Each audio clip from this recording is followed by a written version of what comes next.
to hit the record button. It's all right. So let me just give the intro for people that just clicking the button. We are talking about building a team. So we're going to hop right into it.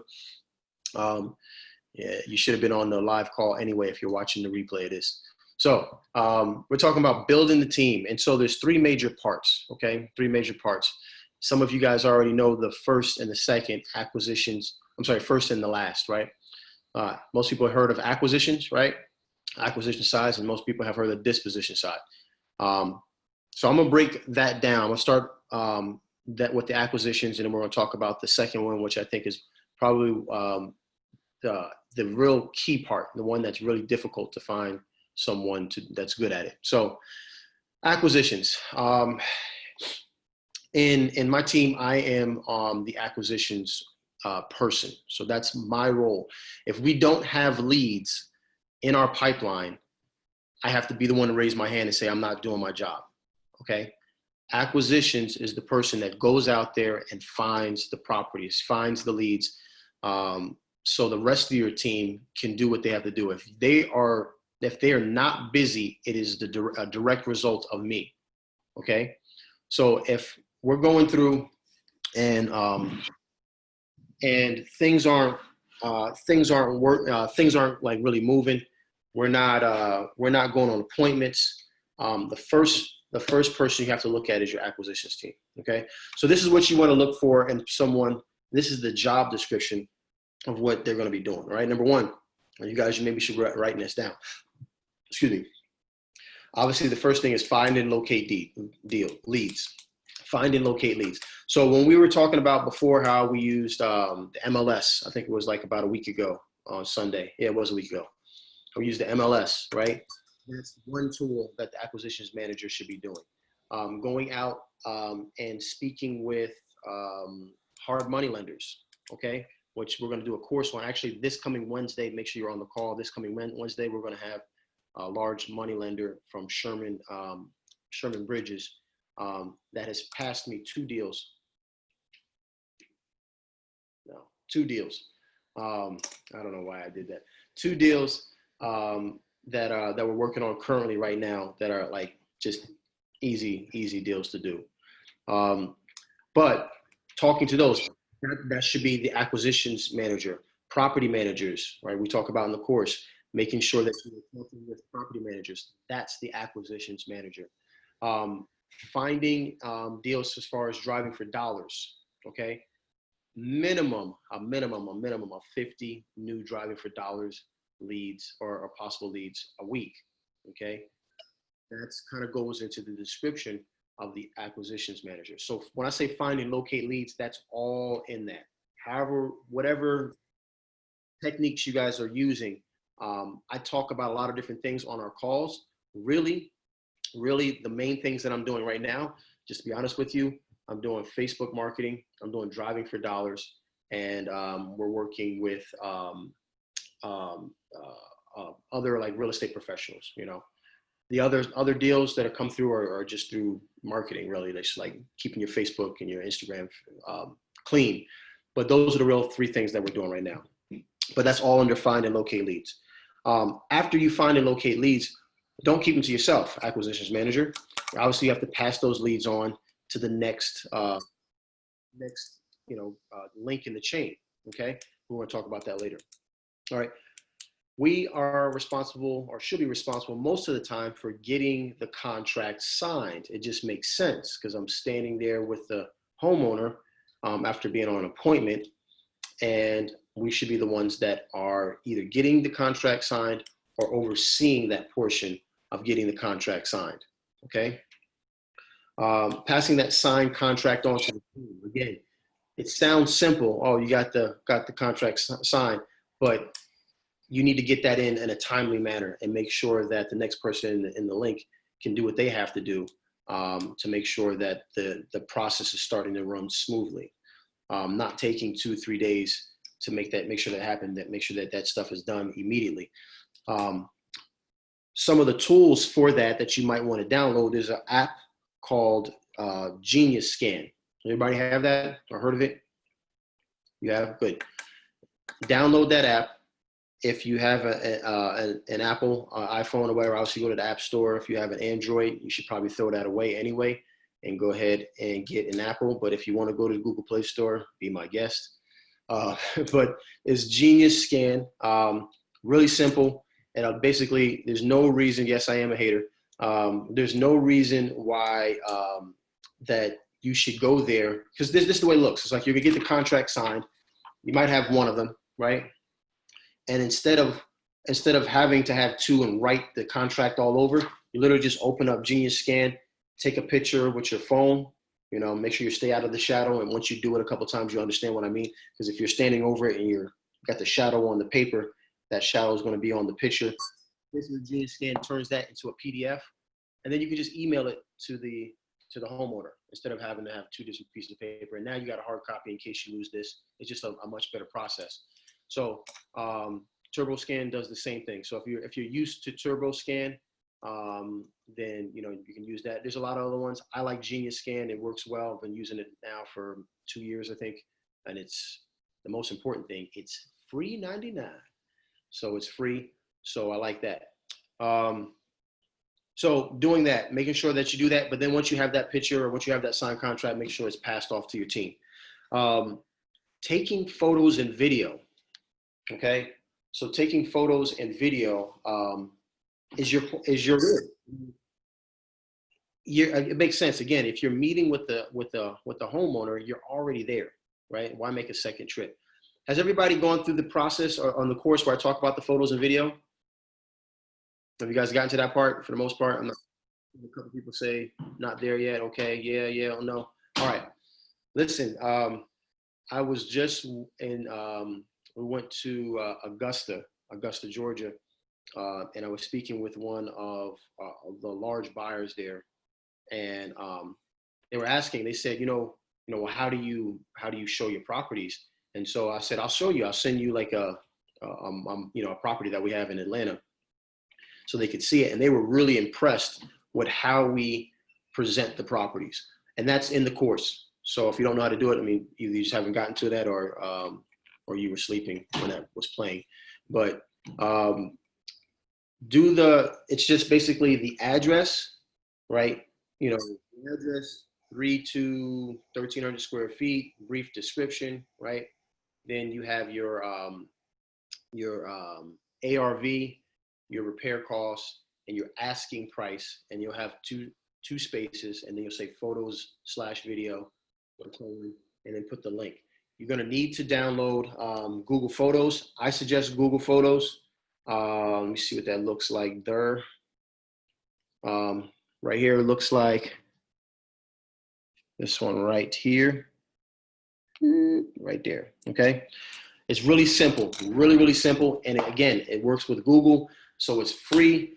It just basically takes your photos. I might have to do I might have to do it on the phone and then record it and show it to you, but it's very simple. You go in there, you'll hit 3 little buttons up on the top right-hand corner that allow you to select the photos.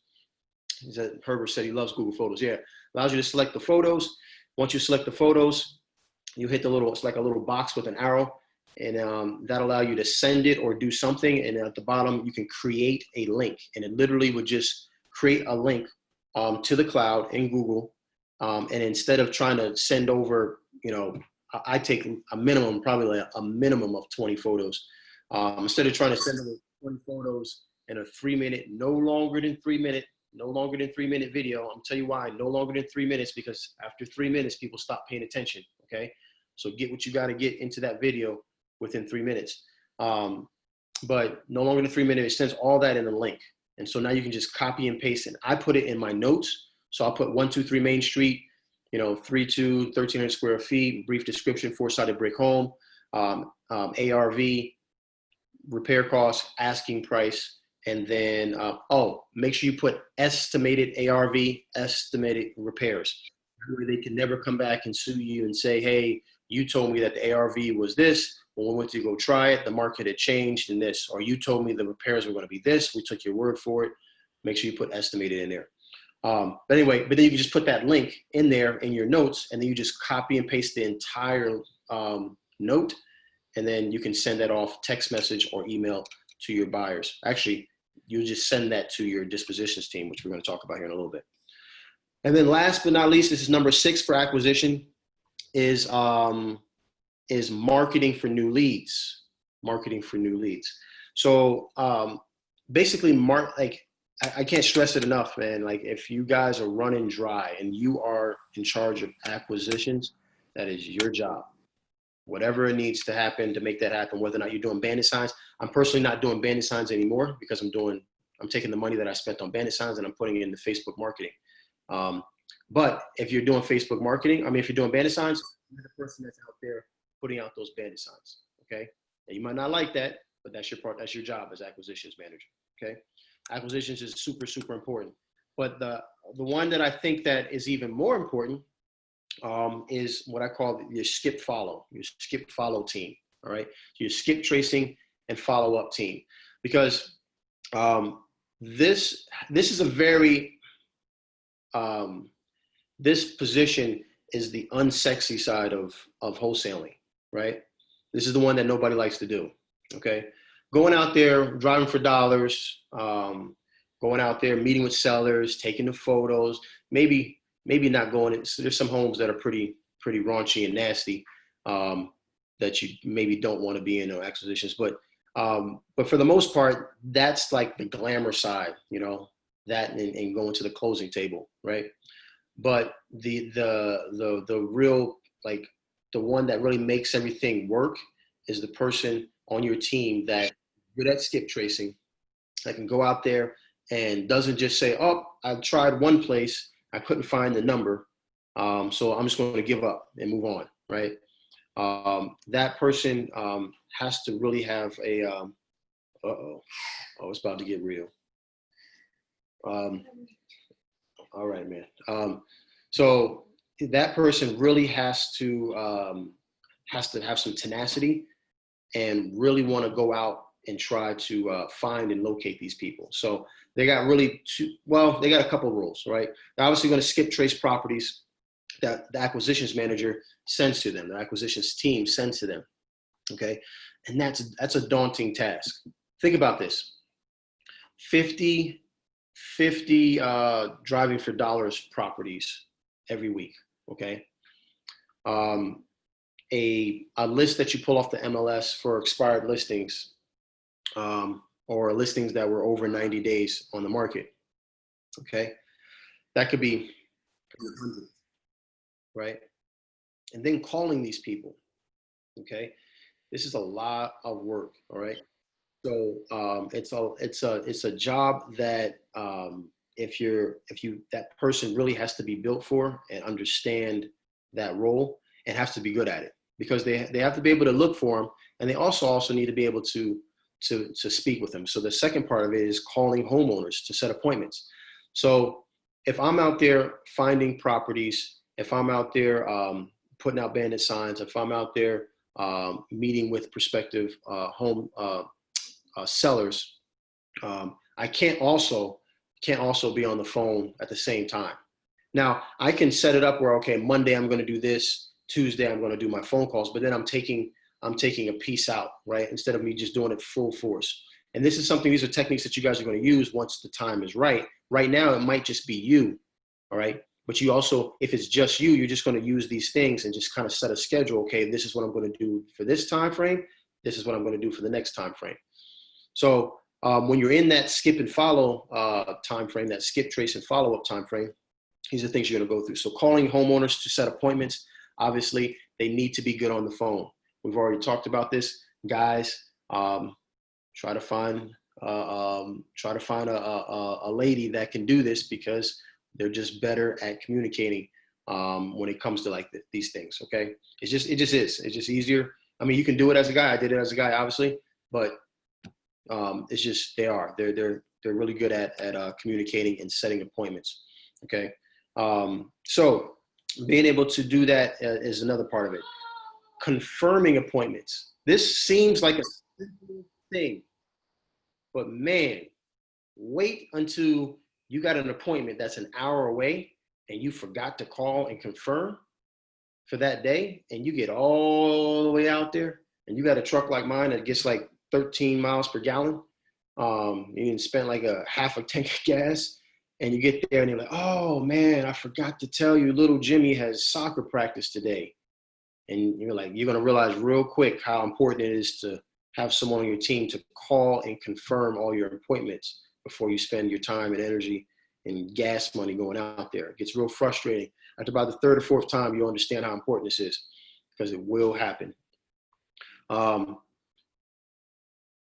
Somebody, I'm just going to do a little pop quiz here. Somebody put in the chat, what in the script, when we talk about this, what should you be saying when it comes to confirmation? So if you're going on an appointment, you're setting an appointment, what are some of the things that you need to say? What do I want you to do with that seller? At the very end of the script, it talks about it. So somebody put it in the chat there. See if we can figure it out. Yes, Zion. Okay. That's awesome. It does smell like coconut oil. Okay. All right. He likes coconut oil. So follow up with homeowners on leads. We are still working. So this is where it goes from the skip to the follow, right? So skip, tracing, and then follow up is really what this person is doing. Follow up is something I suck at. I am horrible at it. Like, I'll be the first to admit, I go to follow up anonymous because I am that bad at it. I'm really bad at it. So being able to keep track of the things that are in your pipeline, because I'm such a shiny object type of a guy, where I see a property and I want to go after that property, and if we don't get it right away, I'm like on to the next property, and I forget that, man, I should probably just follow up with that person, and I will probably get the deal. It might take a little bit longer, but I'm bad at it, right? So I wouldn't be a good person for this role. Being able to follow up with leads that are in your pipeline, that's this person's job. That's super, super important. Right? Now, moving on to dispositions. Dispositions, just use the iPad, man. Hey, Tommy. Yes. Hey, it's Kat. Can you check the chat? Because you told us to write down what we were supposed to say to them. Okay, cool. Thank you. Hold on. Yeah. Are all the decision makers going to be there? No, that's not it. Yes, you can. Can you make me a promise? Yes. David, my man. You get the golf. Hey, in my defense, you said some of the things you would say. Oh, okay. Listen, Kat, don't be, you know what I'm saying? Like, don't be yelling at me like that. But yes, you're right, Kat. I'm sorry. You're right. But yes, can you make me a promise? Hey, Kat, can you make me a promise? You're gonna say, what's that? I said, listen. I'm gonna drive an hour out there. Can you just do me a favor? If anything comes up, I understand life happens. If anything comes up, can you just do me a favor and give me a quick phone call and let me know that you might be a little late or you might need to reschedule? Can you promise me that, Kat? She's going to say, yeah, because that just makes sense. It's just a common courtesy thing. But what happens is I already know that they're going to forget. They're going to forget. And this is where you get to go in and make them feel bad about themselves, right? Like, oh, man, I got all the way out. Kat, what happened? Like, oh, you promised me you were going to call. I literally would tell them that. You promised me you were going to call me. And so they were like, yeah, I did promise. And they're going to want to make it up to you because you drove all the way out there, right? So it's just one way of getting back in the door. And you might even be able to knock off a couple $1,000 because they feel bad when you had to come out there twice. So that's skip and follow, all right? Now, dispositions team, dispositions. This is super important, dispositions. This is the person that is in charge of disposing the property, all right? So they're in charge of disposing the property. So dispositions also is going to take photos and videos. And you say, why? Why is that happening, right? So with dispositions, what will happen is this. Sometimes I will I will have to get to a property and maybe I don't get inside the property. And you're going to start to do this, guys. You're going to start to be able to look at a house size in a neighborhood, and without having to go in it, you're going to be able to come up with a repair value, right? You're going to be able to figure out, okay, this is where we're at. This is about a 1,300, hold on, baby boy, 1,300 square foot home, okay? And it's going to run me about $55,000 to $60,000 without having to go inside. It might be boarded up. Maybe the keys aren't there, but you were able to get out there and you're able to move on with this property. Well, now you might have, as an acquisitions person, your job is to keep things going in the pipeline, right?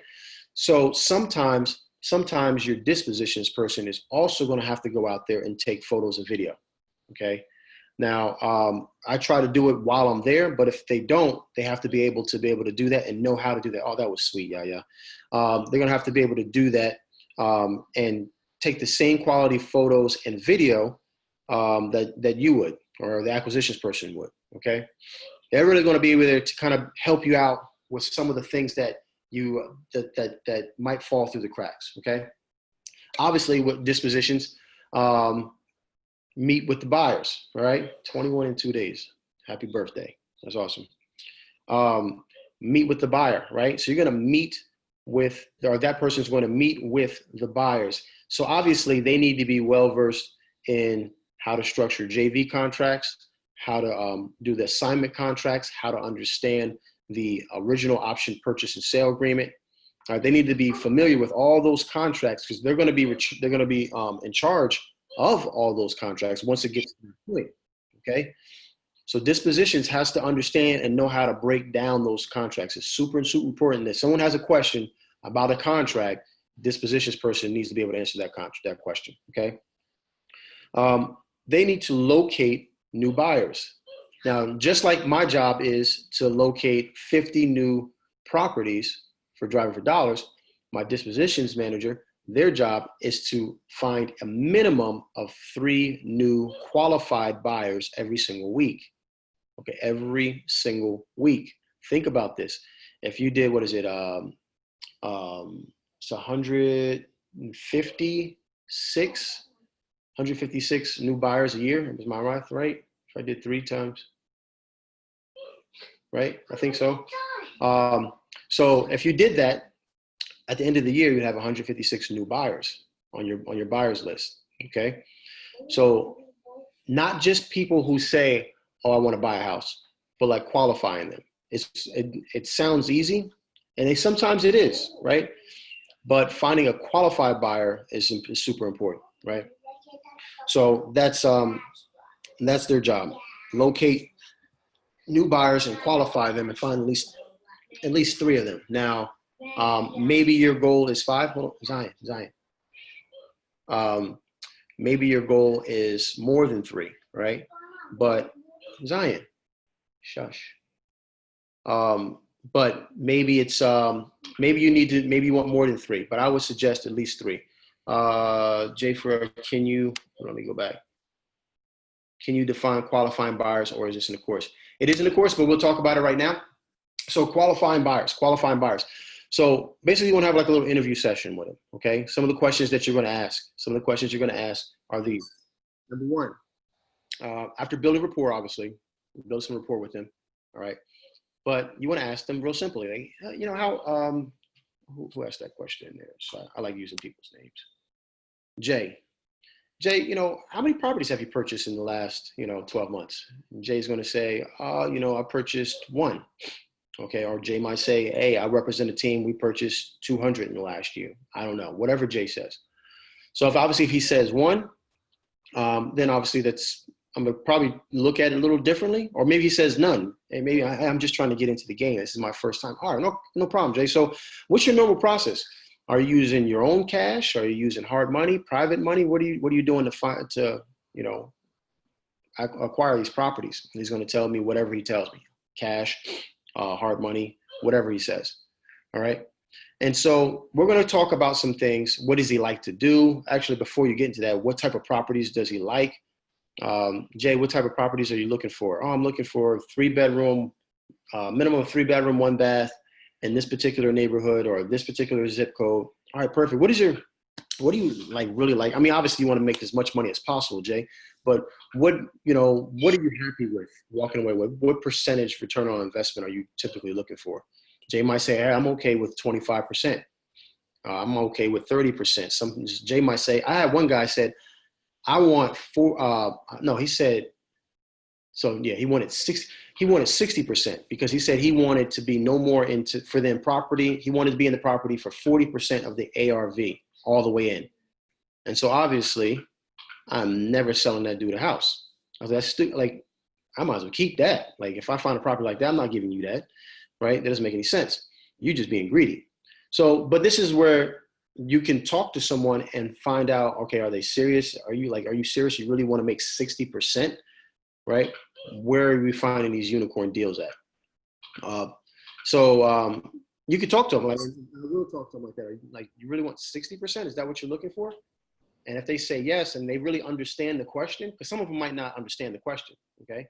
If they really understand the question, then that's probably a buyer that I probably won't want to work with, okay? And then here's the golden question. After you figure out what their percentage is. So let's just say Jay says, yeah, I'm cool with 30%.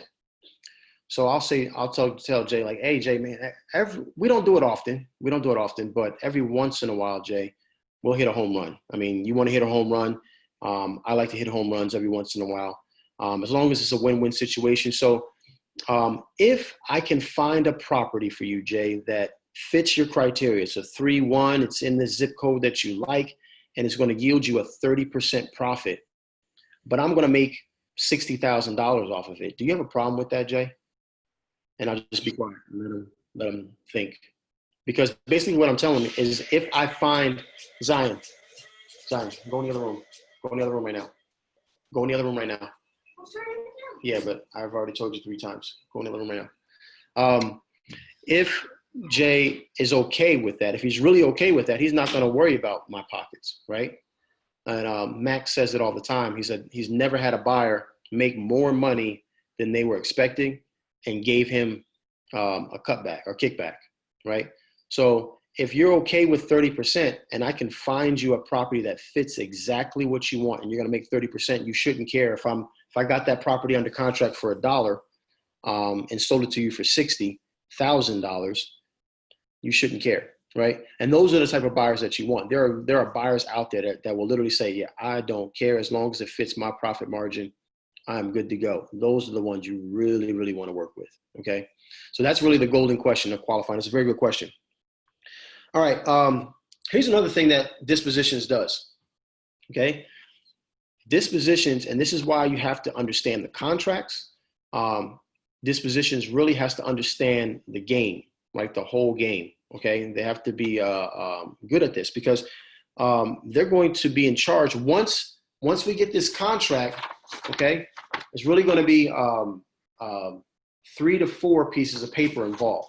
There's going to be the original contract that dispositions is going to have. There's going to be either the JV contract, if you're JVing it, or if we found our own buyer, the assignment contract, okay? And then there's also going to be the thing that I like is the checks or a check, okay? And that check is going to be the end buyer's earnest money deposit.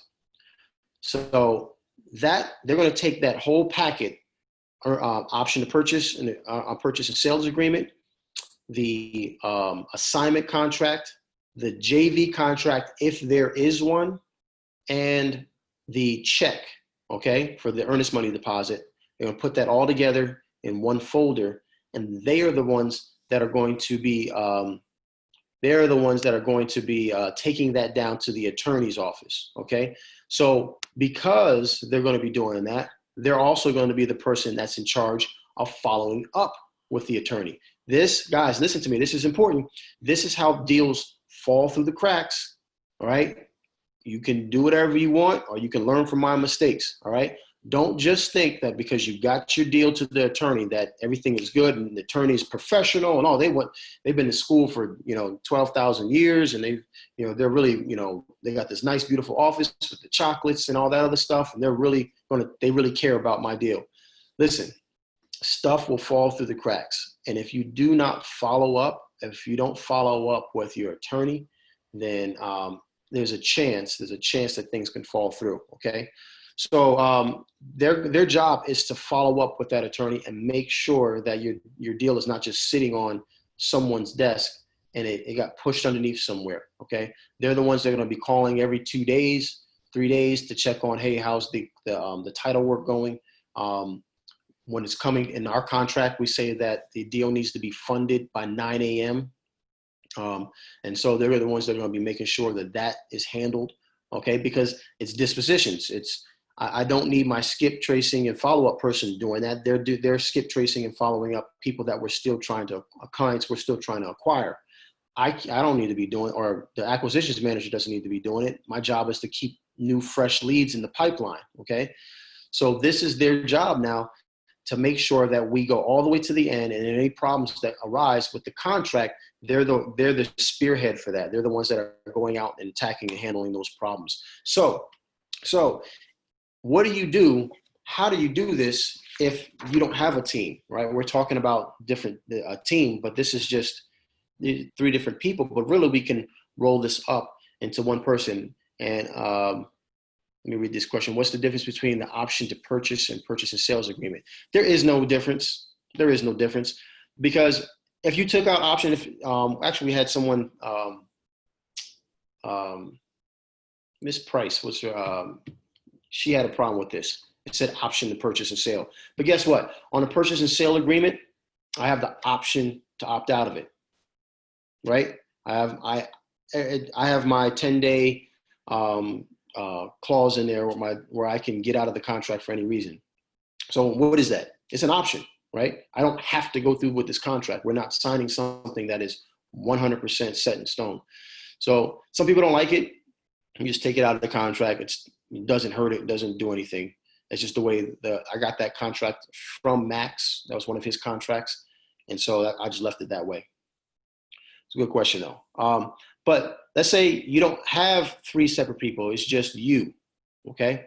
Well, now that you know the specific duties and what each person or which position is supposed to be doing, now you just got to figure out how are you breaking that up.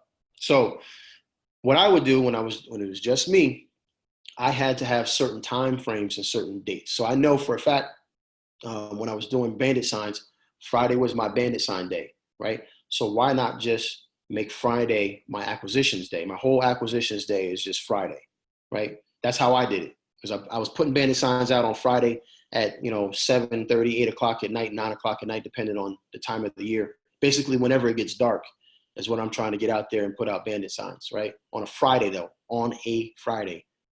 Someone told me, I can't remember who it was. Someone told me that they were putting bandit signs out on a Tuesday. I'm like, man, you're just throwing money away, right? Because code enforcement, works Monday through Friday.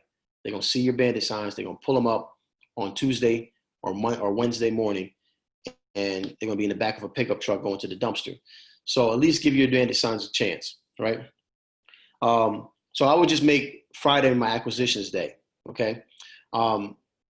In the beginning, I didn't like doing phone calls on Saturday and Sunday. I think it was just me still being timid, right? Saying, oh, people are not going to want to answer. People don't care. If you guys understand, you cannot say the wrong thing to the right person. You could get, if Andre is going through some hardships and he needs to sell his property, I could get over there, yo, what's going on, man? I want to buy your house. And he's going to be happy, right? He's going to be happy. I can be the most unprofessional person in the world. You can't say the wrong thing to the right person. That person, when they're ready to go, they're ready to go, okay? So when on Saturday and Sunday, when I wasn't doing it, it wasn't, I was missing some key days there, all right? I would think, oh, Saturday or Sunday. Saturday, most people are hanging out with their family, their kids. Sunday, maybe they're going to church or something like that, and they might feel some type of way. Bump all that. Call them on Saturday and Sunday, all right? I find that calling them in the evening is better. Now, I do RVMs, ringless voicemails, different periodically throughout the day. But phone calls, we get the best response in the evening. It just makes sense. Okay. There's a reason why we do RVMs during the middle of the day. But if you actually want to speak with someone for your skip tracing person, do that in the evening. So acquisitions, I'm doing all day Friday. Acquisitions, I'm also going to start off the week. And depending on your schedule, you're going to be able to maybe do it during the weekend as well, just depending on your work schedule. I'm just talking about me personally here. Tuesday and Thursday were the days that worked well for skip tracing and setting up phone calls. And here's why. It's the same way I kind of do when I do the RVMs. I always do my RVMs, my ringless voicemails on Tuesday and Thursday. So Tuesday, we start calling them. They start going out. We leave a lot of voicemails. Some people we speak to, people that we speak to, boom, we set an appointment, hopefully for the next day. We want to set the appointment as quickly as possible, right? Try your best not to set appointments 2 weeks out or a week out, really. Try to set them as quickly as possible. So if we're calling on Tuesday, great. We're going to be out there either today or we're going to be out there on tomorrow, all right? So it'll sound like, hey, Kiana, I appreciate it. We're going to go ahead. Appreciate you sitting here talking with us. What we're going to do, what day works best for you? I got 2 different time frames. I got today at 7 p.m. or tomorrow at 10 a.m., all right? And what we're doing is we're trying to force them into 2 convenient times for us. But to them, it feels like they have an option, okay? They have a choice. So Tuesday, we're calling. We get an appointment for Wednesday. Also, Tuesday, we're calling. We're getting a lot of voicemails. So who here checks their voicemails all the time? Probably very few. Andre, you do. Most people don't, right? Like most of the time, I was just talking with Sean. Most of the time, like I won't check my voicemail until people keep saying, "Hey, man, I keep trying to leave your voicemail," and I look back and then all my voicemails are full, and that's why they can't leave a voicemail, right? So, but people will check their voicemails, and they might check them later on that day or the next day, and that's when they're calling you up. So I'm leaving Wednesday open because remember I'm calling them on Tuesday. I'm leaving Wednesday open to field incoming phone calls. Okay, fielding those incoming phone calls from all the voicemails I left the day before. Thursday, that whole process starts all over again. So you're going to dedicate your time on Tuesday to skip tracing, calling your leads. Think about it. You did a whole day of acquisitions on Friday. You just found your 50 abandoned properties. What other strategy are you using? Maybe you use Saturday and Sunday, or maybe use one of those days as a rest day, and you also use that for an acquisitions day. Then Monday comes around. You're also using that for an acquisitions day. Now Tuesday comes around, you have to get these skip tracing done, right? You have to get the skip trace done and you have to start calling. Now, whether or not you're using batch skip tracing or you're going to send it out to someone and get back to them, or you're doing it one by one by like been verified or true people search or however else you're doing, you got to get those done because now you got to get done and then in the evening you need to start calling, all right? Wednesday, you're setting appointments, acquisitions again, going back out, and then fielding phone calls or voicemails that came back in. Thursday comes around, okay, Thursday's here. Thursday, we still probably have some skip tracing to do and phone calls we need to do. We need to finish that up because guess what? Friday's coming back around and we're going to add a whole new batch of 50 new properties that are going to need to be started over again. And that process is going to repeat and repeat and repeat. And then you're going to look back in a month and you say, oh my goodness, I have 250 abandoned properties in my pipeline. And I have, if you're using some of the other techniques, who knows how many other leads you have in your pipeline, and you've called 250 people or at least made attempts. And now guess what? Momentum is working on your side. Now dispositions has to come into play because at this point, you've taken photos, your dispositions person has started finding, or you being the dispositions person are starting to find your three new buyers and qualify those people every single week. So now you have properties to send them. Okay. This is how it starts to happen. And you're going to start to feel the momentum there. I've seen a question pop up. How do you keep track of all of that? That is insane. It is. It is insane. That's why we're talking about having people on our team. But I'm telling you, speaking from experience, like it was just me. And Ramona, don't don't feel bad if something falls through the cracks, right? If things just kind of fall out of position, right? It's going to happen. You can have CRMs. I am going to bring on someone. Actually, I'm bad. This is why I need a follow-up person. I have to follow up with someone that's going to help us out. They have a software. They have a software that, oh man, that is going to help us. I think it's like $97 a month or something like that. Yes, they can see you. Oh, now you won't be shy. $97 a month, and it does a lot of that CRM stuff for keeping track of things. But really, literally, I just had an Excel spreadsheet, and so I have an Excel spreadsheet that will have my leads in a pipeline, and they're color coded, whether or not it's green, yellow, white, green, yellow, or red. Okay, and that's kind of how I do it. And yes, in the beginning, things fell through the cracks. It's just going to happen. Daddy, Yes. can you give me something to eat? Yes. Can we wait here a little bit? Give me a little bit of time. Okay. So hopefully that answers your question. But once you find someone that can fit that role, right? Once you find someone that can fit that role, it's gonna make your life a lot easier, because now you can just focus on whether or not your acquisitions or dispositions. So that hopefully that answers your question. That's the process. Break it down into certain days, and if you can't do a whole day, just say, okay, on this day from these hours to this hour, this is what I'm focusing on, finding new leads. On this day from this time to this time, this is what I'm doing all as as possible, and this is when I'm going to look for buyers. We're going to do a whole class on acquiring new buyers. Our whole, one of these things on finding new buyers, because really your acquisitions person could help you out and find new buyers while they're out there driving for dollars, right? Instead of it being D4D driving for dollars, it could be D4B driving for buyers. I found some really good buyers while I was out looking for properties this past Thursday. I think it was Thursday. Really good buyers, like buyers that are buying hundreds of homes a year, right? Just by going out there and getting out of the car. And I'm gonna start, maybe, I don't know if you guys all should be following me on Instagram, but I'm gonna try to start doing this stuff. If you ever see me go live, not like a story, but if you ever see me go live, try to hop on the live, because I'm gonna start doing. I used to do that often, where I used to kind of go live and I would hold the phone like this. I would kind of hold it up against my leg. I can't really do it now because I have this guy in my arms, but I would just kind of hold the phone, or I hold it like this. I hold it like this while I'm talking to people. Okay, and that way it was really so that people could see in real time.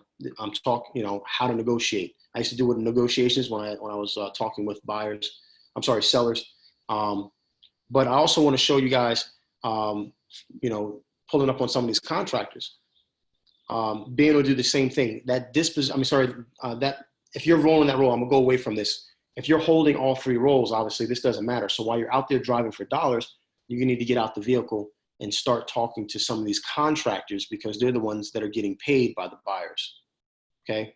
But there's some questions that you want to ask them. We're going to do a course on how to do that. And like I said, if you ever see me go live, just if you're at work or go to the bathroom real quick, do whatever you got to do, try to sneak it, and then just see. It might be one of those days where I'm doing that. Okay. All right. I've been rambling on a lot. I'm going to open up for some questions. Let me see if there's anything else in the chat. Thank you, Kat. How soon should you ask, or when do you know when the closing date is? So Willie, put your foot this way. So how soon should you ask, or when do you know when the close? Are you talking about, Willie? Are you talking about speaking with the closing attorney? Is that what you're talking about, Willie? You can type it. Yes. So yeah, I can hear you now. Yeah, I'm talking about the closing attorney for the title company. Yeah. So just ask them straight up. Just okay. Hold on. Stop. Just ask them straight up and say, hey, I know you're just getting this, but what does your calendar look like for a closing date? That's super important. It's really important, actually. Lawyers sometimes they want to go on vacation. This is why it's good to have more than one lawyer. Okay, because your lawyer might decide to go on vacation to Israel, like mine did, for 2 weeks, right, and then holds everything up. So ask them, hey, what does your calendar look like for a closing date? And they're going to say something, oh, we're pretty open. We just got to see, how quickly the title comes back. Okay, cool. How long does it normally take for you? And you won't have to ask this question once you deal with enough attorney or the attorney enough, but you can ask them in the beginning, how quickly do you think you'll be able to get the title back? And they're probably going to say something standard, 3 to 5 days or something like that. Okay. And then, so at that point, it's just, when can you get on their schedule? Okay. Oh, we got some questions. Hold on.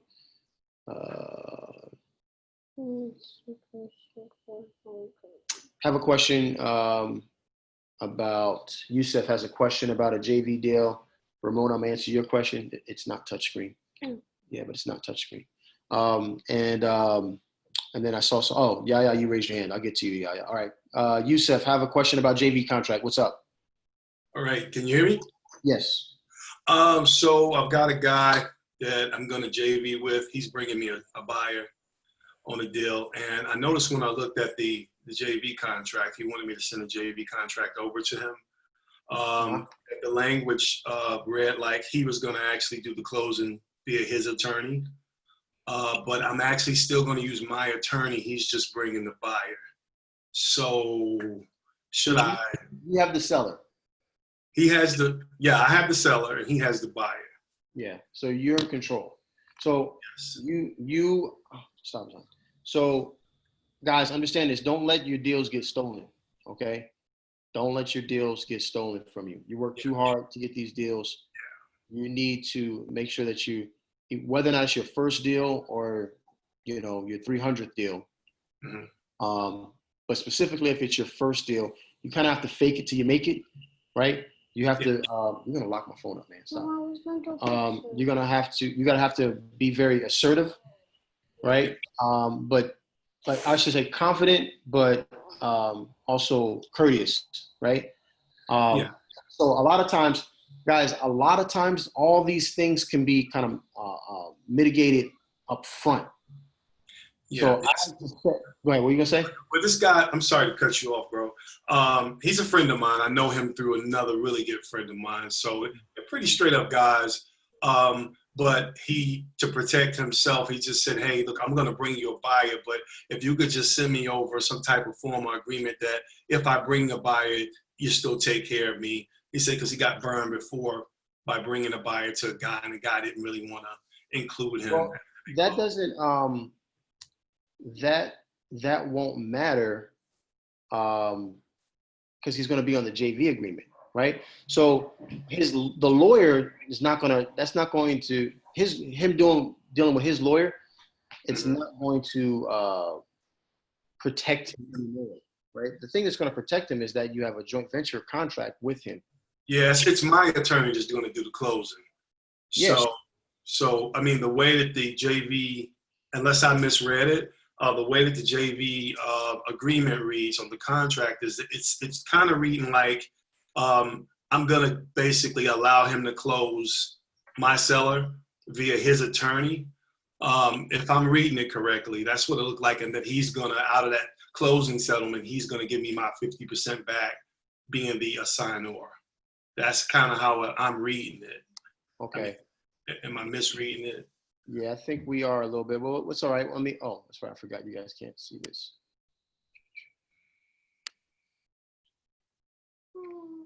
Zion, stop. You have to wait until I'm done.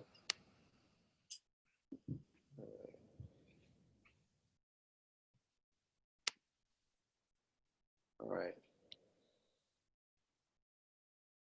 Everybody can see my screen now, right? Yeah. Okay. Where are you talking about here? The signee, where are we at?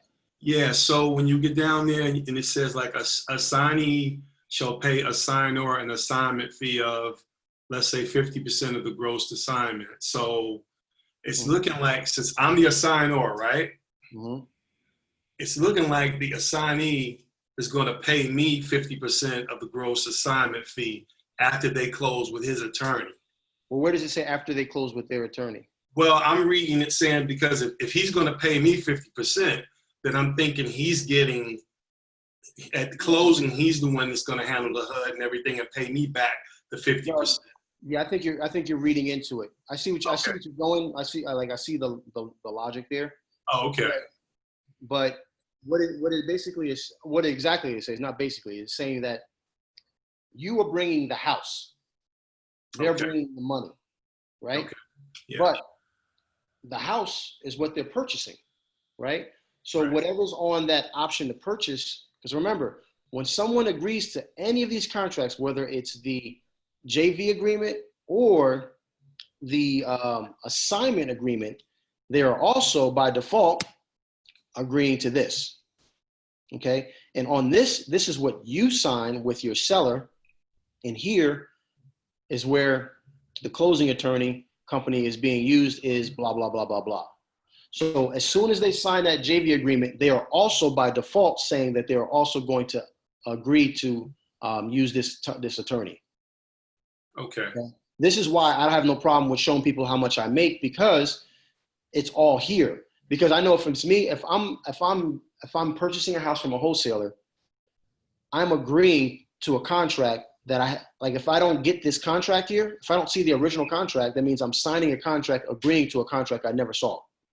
Okay. You see what I'm saying? So this is right here. When you put this information into this block here, the only way this can get changed is if both of you guys agree upon it. So I get what you're saying on this one here. Okay.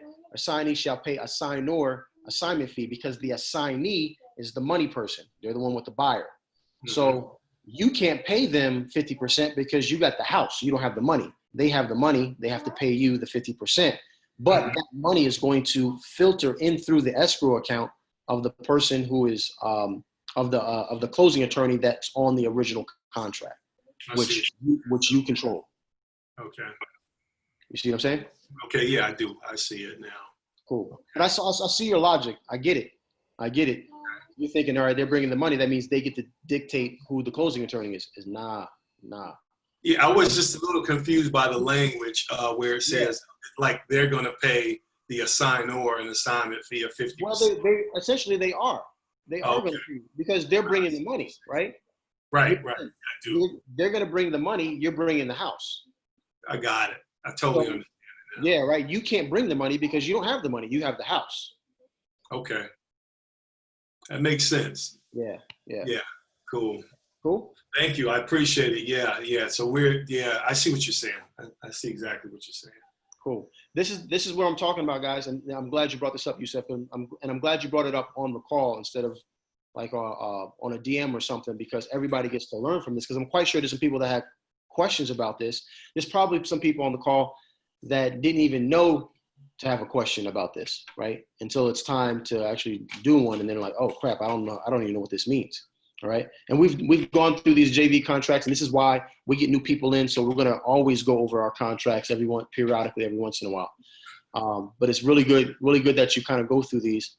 This is why I say dispositions is important, because they have to understand all aspects of the contracts. Okay. Really everybody needs to, but all right. Let me go back to my screen. Cool. All right. I know one more person had something, I think, and then, yeah.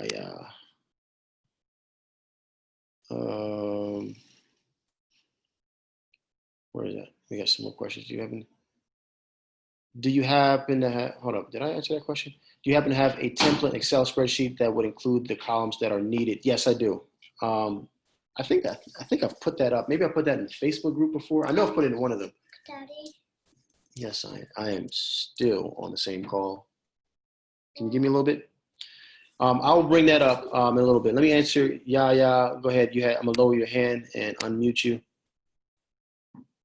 So my question was about the buyers, and me and my husband, we were driving around the other day, and that was one of his main questions. Like, well, how do we really obtain these buyers? Like, and I do know I have to go back to the module, and I will. But do we obtain the buyers first, then the properties, or because I mean we're seeing lots of properties, we see them all over the place, but I think we have I guess a scared notion to jump out there and start making calls and don't have that end buyer in place. So do we start to line up our buyers? So you're going to do it simultaneously, right? But really, you've heard of the saying, if you build it, they will come, right? Right. If you contract it, they will come. If you contract a good one, they will be lined up, okay? And don't be so afraid of not being able to, I hate to say it like this, but it's really just honest. Like, don't be afraid that you can't perform on the contract, okay? We had like 2 or 3 contracts within the last couple of weeks that we just couldn't find buyers for, that I thought was decent deals. They weren't home run deals. Those same 3 contracts at another point in time, like closer to, fourth quarter, right? Like in October, like September, that time frame, those same 3 might have sold because people need to buy at that time because it's just a different season. Like they need to spend some money so Uncle Sam doesn't take it, right? Those same properties might have sold at that point. They didn't sell for us, so we had to, a couple of them we had to let them go, and one we're renegotiating on.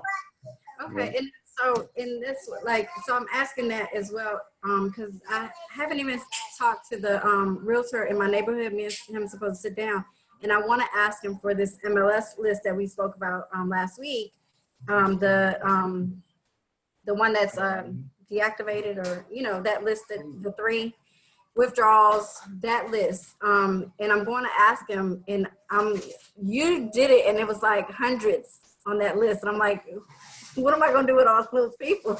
Yeah.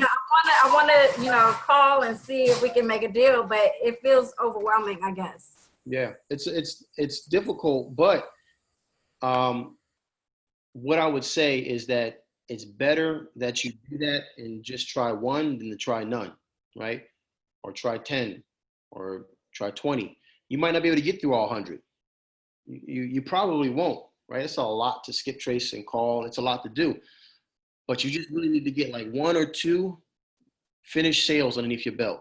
And then you can start adding pieces to the puzzle, right?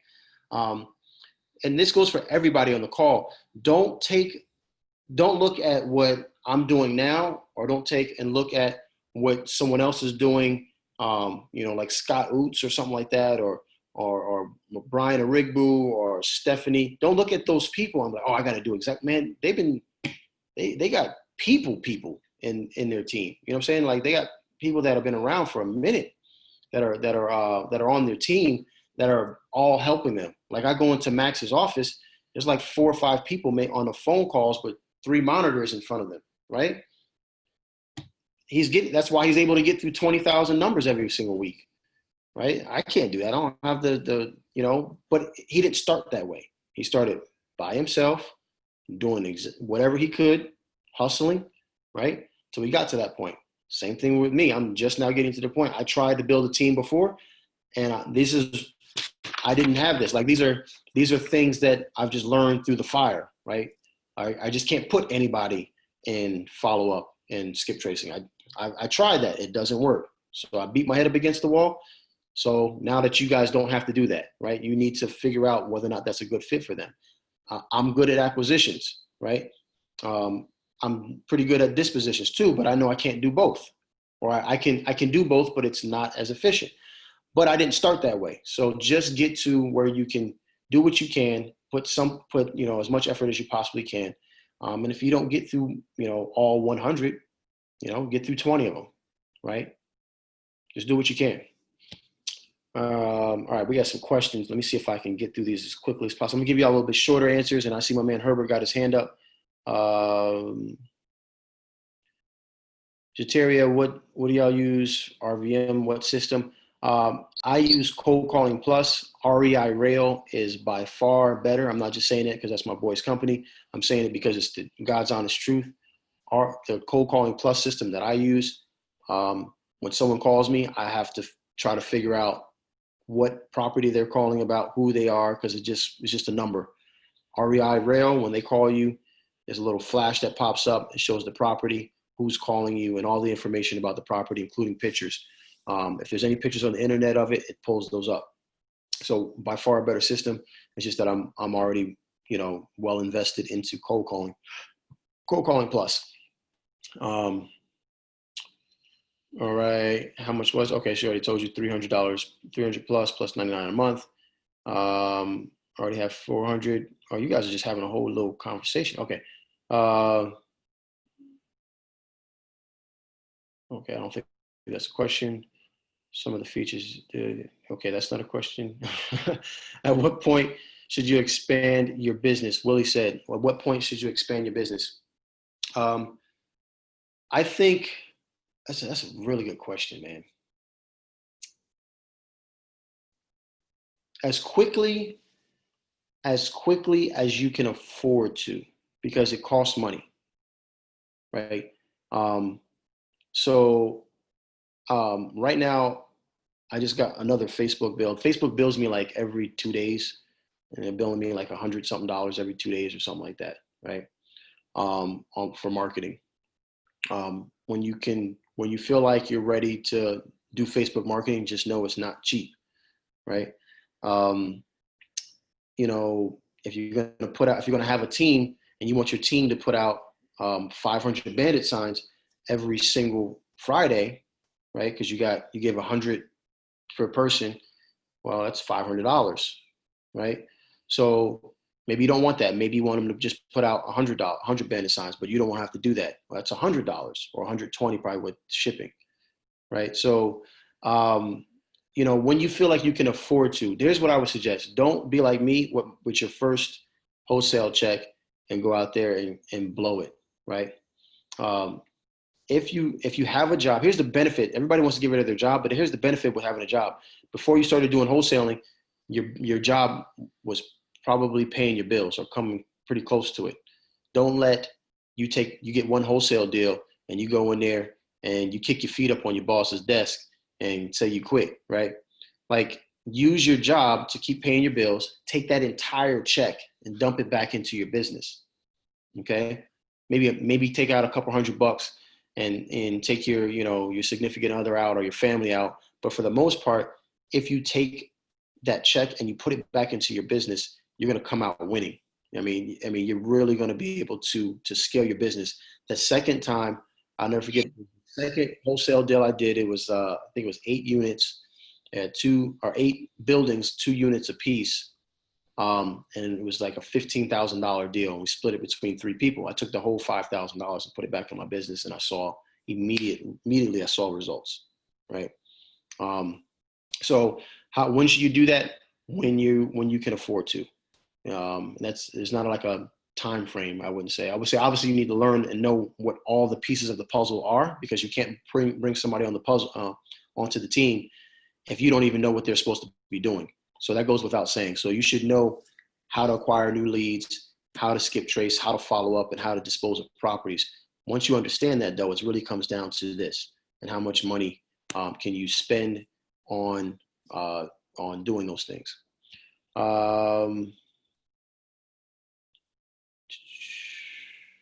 It has skip tracing built in, pay 40. Okay. Side note. Oh, hold on. This is private. Sometimes I forget. I will get you in, Jay. All right. No problem. Batch skip tracing. Cool. I got somebody, we're going to be bringing him on from Sherpa here coming up. Hopefully I just got to coordinate with his skills or with his schedule. And I think he's doing 12 or 15 cents per skip. You have to do a minimum of 50 skips though, but that's not bad. That's pretty doggone cheap. Okay. And if you use their system, then it's 15 cents per skip. If you don't use their system, they use a text messaging feature to find sellers. And then if you don't use a system, it's 15 cents. If you do use a system, it's 12 cents per skip. Dirt cheap signs. Yep, that's good. It's 99 cents, Ramona. And then I don't know where you're at, but I know to Georgia, when I buy 100, they all come up to about $125 with shipping. Where you get the cheapest blank. Listen, here's what I got to say about blank bandit signs. Don't do it. I tried it. I saved a little bit of money, but I lost a lot of time, and I almost killed 3 people. It's not worth it. Just go ahead and spend the extra 20 cents per bandit sign to get them printed. Dirt cheap signs is the place to go. One-sided. You don't need 2 sides. You don't need the little what they call little stakes or nothing. Don't get those. Just go through the course because I show you exactly what to do, which ones to get. Okay. Yeah. Just don't do it. Herbert, my man. Let me lower your hand. You'll be patiently waiting. All right, what's going on? What's up? We'll keep this picture. Got chaos going on. Okay. So, that was great. I have a comment, then I have a question. One quick way to find a buyer is actually going to open houses, because a lot of agents, I found a couple of agents who actually did the flip themselves, and I found a buyer that way by just going to open houses and seeing what they did with the place. So that's one good way. Hold up, you went to an open house for like a regular retail house or for flipped out for a wholesaling property? Yeah, it was flipped. The agent was Keller Williams, and he bought the house from a lady who came down from China, had it built in the fashion that they do in China, and he took that same layout and he flipped it and made it look immaculate. But I found it because again, where I am, I didn't know there was a lot of real estate investors out here, but when I found him, he told me that there's a lot of cash buyers out doing the same thing, and they're all agents. Most of them are agents out here. So that's one good way to find a cash buyer, is by just going to open house, check out what they're doing, and not all, obviously you're not going to know whether it's going to be flipped or not, but when you do attend, you can find out what's happening. So I found that to be pretty successful, and then he'll let you know. He let me know exactly what he wanted. The question I have is, how much time, should you be looking on the MLS instead of finding off-market deals?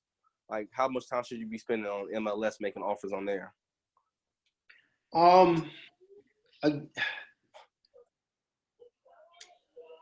Here's the thing, it's like you can't do all of these tactics by yourself, right? Like everything we talk about is not for you to go ahead and do, it's just to expose you on. So the MLS thing, if that's your thing, then you have to decide, okay, well, obviously you're taking time away from something to do that, right? So it really depends. If that's your move, then you might want to spend 20 hours a week on that. But then you're not doing bandit signs. Maybe you're taking time away from driving for dollars, right? So there's people that don't drive for dollars at all. They don't like it. They just don't want to do it, right? So if that's the case, then that's time that you can be spending on the MLS listings. So really, my question to you would be, how much time do you have per week? What are you setting aside per week to work on the business? So I think my most open weekdays are Saturday and Sunday, because work Monday through Friday, 8:30. From 8 o'clock to 3:30. They get home, we got the kids, and then we put them down around 7:30. Okay. So it's pretty full during a weekday. So most of the times what I do on that, I probably follow what I already have. Probably some leads I already found from driving for dollars. But Saturdays are my driving for dollar days. Well, actually every day of the week, if I can get 15 minutes in driving from work. But that's what I do mostly, driving from work. But Saturdays are my key day. Okay, so what it really comes down to this, like, how do you want to structure your business? Is the MLS leads, is that the thing that you want to do? If that's the thing that you want to do, then obviously, you're gonna have to spend some more time doing that, right? Like, it just, when you ask me that, I could say spend 40 hours a week. You're gonna get deals if you do that. Or I could say spend 2 hours a week. It just really depends on, is that your way of doing it? It's like, I like driving for dollars, because honestly, I got my first deal driving for dollars, right? So I was like, oh, this works, so let me just do it more, right? And so because I did it more, that's what I'm probably the best at, right? People, Okay. when they drive with me, I'll be able to pick out properties that they were like, that's vacant or that's absentee. And I'm like, yep, watch. We pulled it up. Yep, absentee owner. Because I just got these little things that I pick up on, right? Same thing with MLS. You do it enough, you're gonna start to pick up little patterns, right? So I'll give you one right here. You guys can start doing this if you decide you want to use the MLS, right? Or if you want to use Zillow. So 2000, I don't know who that is. That, let me put you back on mute or somebody. There we go. These two deals that we're working on right now, both of them had something in common. Both of them were people who were fix and flippers who were fixing a house and ran out of money or overspent or something happened, right? So then it hit me. I'm like, why don't I look on the MLS or Zillow? It's tedious, right? But why don't I look for cash buyers who have bought houses for cash and a year ago and still have not sold their property because they bought it for cash. That's a good indicator, not always, but it's a pretty doggone good indicator that they're a fix and flipper or an investor. Okay, and if it didn't sell, most fix and flips, this is the time frame. If you guys didn't know, it's like you buy the house, you get about 3 months to work on it and flip it, and about 2 months before it's actually on the market, money in your pocket. So you might put it on the market in month 4, and someone might sign a contract the very next day, but typically, because of the way the normal real estate process goes, it's going to take 35, 45, 60 days before it's actually fully funded, right? Especially like as a first-time home buyer or something like that, okay? So your typical time frame is about 5 months for a flip, all right? They want to be in and out in about 5 months, all right? So if it's still on the market for a year, they bought it a year ago for cash, which means it's probably an investor, then, and it hasn't sold in a year, they might be in some trouble, right? The hard money company is probably racking up some crazy interest on them, and they might be in trouble. They might need to get rid of that property. So, but that's a tedious thing because it's not just one thing. It's not just like one button you have to push to find that information.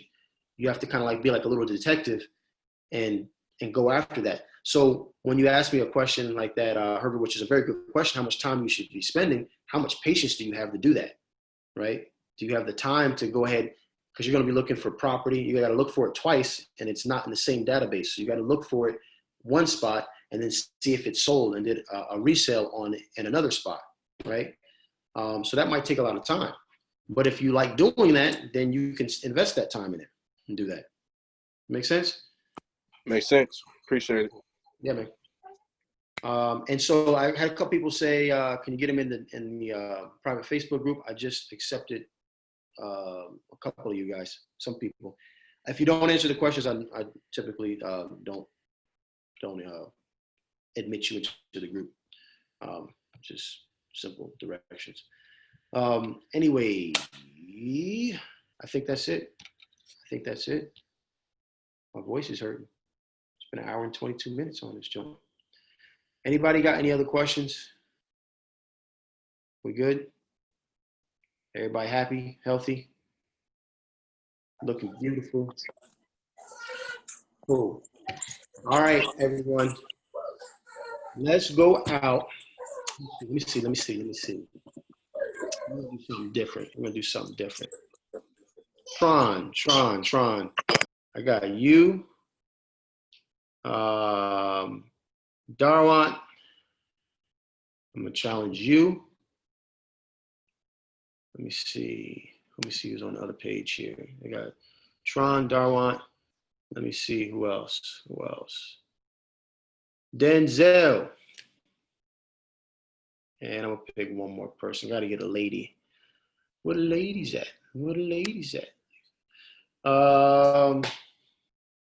Ramona. Ramona. All right. Tron, Darwan, Denzel, and Ramona. Ramona. Guys, we are family here, right? We are a family here, and we're all trying to accomplish the same thing. And so we're going to call out Ramona, Tron, Darwan, and Denzel, and everybody on this call. Now that if you're on this call, everybody should be in the Facebook group. We're going to hold them to a standard, right? So I want everybody that's on this call, we're going to be blowing them up on Facebook because I want at least 50 abandoned properties uploaded into your whatever system you're using, okay? 50 abandoned properties and 3 new buyers on your list. Ramona, Tron, Denzel, Darwan. Donwan, Tron, Denzel, Ramona. 50 and 3. 53, okay? 50 new abandoned properties. 3 new buyers, which means if you don't know how to find the buyers, yes, you got to get in that course. So next Sunday, Ramona, Tron, Denzel, and Donwan, we're going to do a little progress report, okay? But we're responsible. This is our village, so everybody on this call, we need to be in that Facebook group every day. Hey, where you at, Ramona? Where you at, Tron? What number are we on, Denzel? How many buyers you got, Donwan? We need to keep them encouraged, keep them pushing, because I think by doing it this way, I could just challenge everybody, right? But then some people do it, and it just kind of falls apart. But now, at least 10 of us, hopefully more, at least 10 of us are going to reach out to them at least once a week. We don't have to do it every single day, but maybe you do it today, I do it tomorrow, Jay does it the next day, and they're getting it constantly like, oh my gosh, they're watching me, I need to do this. And once they do it, then I'm going to say, well, what's up with everybody else? If they could do it, if Ramona could do it, if Tron can do it, if Donwan can do it, if Denzel can do it, that means everybody on this call can do it. All right? So, no problem, brother. So, let's get this happening. You guys have been officially challenged. That is it. Sunday, if you don't have it, we're going to do something terrible to you, like, I don't know, tie you down and tickle you till you throw up or something. I don't know. We'll do something terrible. Andre, why you look at me? Andre, you do understand the camera is on. I can see your face. He looked at me with a disgusted face. He's like, I'm not doing that. All right. Y'all have a blessed one, man. I love you guys. Let's do it. Let's kill it. Let's make some strides this week. This right here is your week. This is your week. This is your breakout week. We are going to do something spectacular. Something good is going to happen in your business. A breakthrough is going to happen in your business. Well, we have to be in position. We have to get on the field to make it happen. All right. So I love you guys. Oh, real quick. If you guys are in the Atlanta area, Dave, Sleepless Nights, you see him on the call here sometimes. I don't think he's on here today. I don't see him. I will be speaking there along with Boy Max, Jeremy Anderson, Coriel's going to be there. There's going to be a lot of dope speakers there and entrepreneurs. All of us are entrepreneurs that are really doing it. We're not just saying it. We're actually out here working. So you're going to be learning from people that are actually in the business, not just real estate, but we have people that are going to be speaking there that, this one kid, Boniface, if you haven't heard of him, Boniface Agunti, is 22 years old, making $320-something thousand every single month off of Facebook marketing, drop shipping. So we're going to have some really, really cool people there. Kenny Caldwell, just a lot of really cool people there. They're going to be teaching you how to run businesses. Some of them, like I said, might not go directly into wholesaling. Actually, a lot of them won't, but I guarantee you, every person that's there, you'll be able to steal something from and apply it to your business. Some of these things that we're talking about here in wholesaling are not because I learned it in wholesaling, it's because I looked at it from a different business, right? So don't be so narrow-minded and say, oh, we just got to do wholesaling. This is why we talk about a broader range of things on these calls, because I need you guys to look wide. Pull something in from a restaurant, pull something in from a car dealership, and implement it in your business. It'll make you unique. It'll make you stand out, and you'll be able to find things that other people won't be able to find. So if you are in the Atlanta area, tickets I think are $199 or $197. It's stupid cheap. The group, what's the name of the group? It's the Real Social Proof. The Real Social Proof.com is the website, I believe. Okay, but definitely well worth it. It's Thursday and Friday. This Thursday and Friday coming up, and hopefully we get to see some of you guys there. All right, that is it. Love you guys, and we will see you guys on Wednesday. All right, peace. Oh, no, I'm gonna leave this open in case you guys want to talk, but I'm checking out because Zion's hungry.